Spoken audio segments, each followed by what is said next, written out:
Hi friends, അപ്പോൾ എല്ലാ തെരഞ്ഞെടുപ്പുകളിലും ഞങ്ങളൊരു സർവേ നടത്താറുണ്ട്. ഞങ്ങളുടെ അഭിപ്രായമാണ്. അത് മിക്കവാറും ശരിയായിട്ടുമുണ്ട്.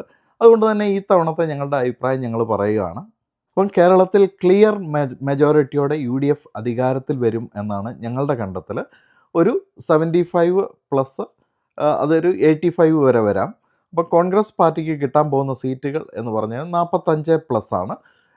മുസ്ലിം ലീഗിന് 20 പ്ലസ്, കേരള കോൺഗ്രസ്സിന് 5 പ്ലസ്, അങ്ങനെ കുറച്ച് ചെറുകിട ആൾക്കാരും കൂടി കൂട്ടിയാണ് 75 പ്ലസ്, അത് 85 വരെ വരാം. അതേസമയം LDFന് 55 തൊട്ട് 59 വരെ സീറ്റ് കിട്ടാമെന്നാണ് ഞങ്ങളുടെ കണ്ടെത്തൽ. അത് ചിലപ്പോൾ 1-2 സീറ്റുകൾ അങ്ങോട്ടോ ഇങ്ങോട്ടോ വ്യത്യാസം വന്നെന്ന് വരാം. അപ്പം കിട്ടാൻ പോകുന്ന സീറ്റുകൾ എന്ന് പറഞ്ഞാൽ CPMനാണ് ഒരു 30 പ്ലസ് സീറ്റുകൾ CPMന് കിട്ടും.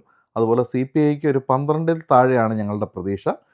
കേരള കോൺഗ്രസ്സിന് 3 പ്ലസ് ആണ് ഞങ്ങൾ കാണുന്നത്. 3 പ്ലസ് എന്ന് പറഞ്ഞു കഴിഞ്ഞാൽ പാല, റാന്നി, കാഞ്ഞിരപ്പള്ളിയാണ് 3 സീറ്റ്. അത് ഇതിന് മേപ്പോട്ട് ഏതെങ്കിലും കിട്ടണമെങ്കിൽ കയ്യാലപ്പുറത്തെ തേങ്ങ പോലെ ഏതെങ്കിലും വീണ് കിട്ടിയെങ്കിലേ ഉള്ളൂ. ഏതായാലും ഫലം അറിയാൻ ഇനി ഒരു ദിവസം കൂടി മാത്രമേ ബാക്കിയുള്ളൂ. നാളെ രാവിലെ ആകുമ്പോഴത്തേനും നമുക്ക് നേരിട്ട് കാണാൻ പറ്റും. അത് കഴിഞ്ഞ് ഒന്നുകൂടി വിശദമായിട്ട് അവലോകനം ചെയ്യുന്നതാണ്. ഒരു വലിയ ഒഴുക്കോ കാറ്റോ ഉണ്ടോ എന്ന് ചോദിച്ചാൽ കോട്ടയം, പത്തനംതിട്ട, ഇടുക്കി, എറണാകുളം ജില്ലകളിൽ ന്യൂനപക്ഷങ്ങൾക്കിടയിൽ ചെറിയ ഒഴുക്കുണ്ട്.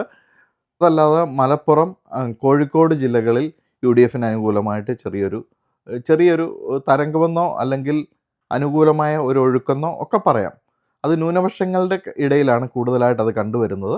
അതേസമയം തിരുവനന്തപുരം, തൃശ്ശൂർ, പാലക്കാട്, ആലപ്പുഴ, കാസർഗോഡ് എന്നീ ജില്ലകളിൽ LDFന് അനുകൂലമായിട്ടാണ് കൂടുതൽ സീറ്റുകൾ കിട്ടാൻ സാധ്യതയെന്നാണ് ഞങ്ങൾ വിലയിരുത്തിയപ്പോൾ ഞങ്ങൾക്ക് മനസ്സിലാക്കാൻ സാധിച്ചത്.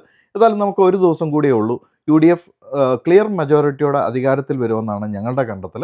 ഏതായാലും നമുക്ക് ഇനി ഒരു ദിവസം കൂടെ ഉള്ളല്ലോ കാത്തിരിക്കാൻ. ഒരു ദിവസം കഴിഞ്ഞ് നമുക്കൊന്നുകൂടി ഇരിക്കാം. Anyway, thank you for watching.